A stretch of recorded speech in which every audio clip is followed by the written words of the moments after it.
Ano height mo? 6'5" po, Senator.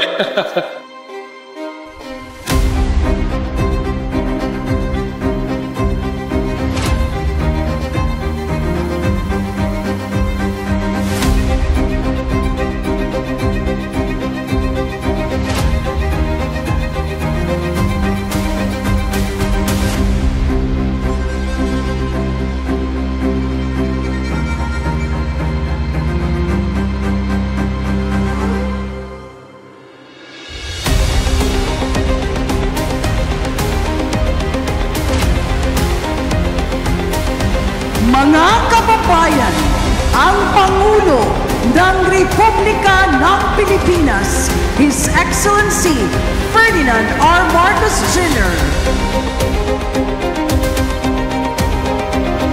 Ang punong bayan ng San Juan City, Honorable Francis M. Zamora, para sa kanyang pambungad na pananalita.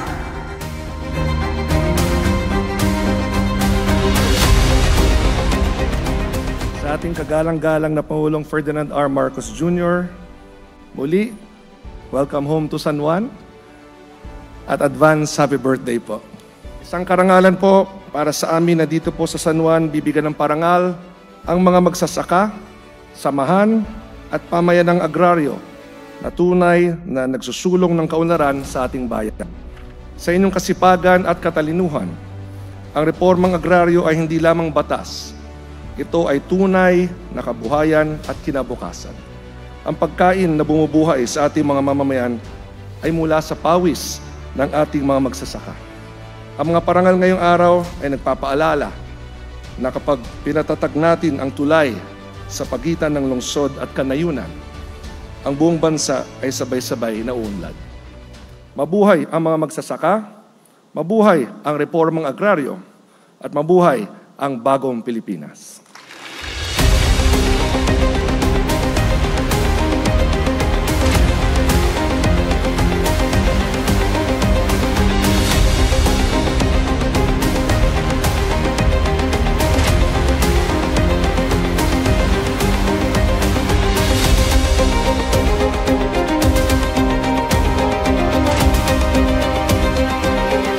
His Excellency Ferdinand R. Marcos Jr. Senator Francis Kiko Pangilinan, who is ready, willing, and able now that he has returned to the Senate to help us. San Juan City Mayor Francis Zamora.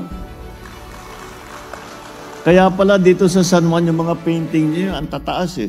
Doon sa Ilocos, hanggang dito lang yung mga painting namin. Dahil ko yung mayor, ang tataas ng mga painting para makita mo. Bago pa man sumikat ang araw, gising na ang ating mga magsasaka. Habang tayo'y nagsisipuna pa lamang sa ating gawain, sila'y nakayuko na sa bukirin. Nag-aalaga ng lupang nagpapasigla sa buong sambayanan. Sila mismo ang nagsisilbing patunay na ang pagsisikap walang pangarap na hindi kayang abutin.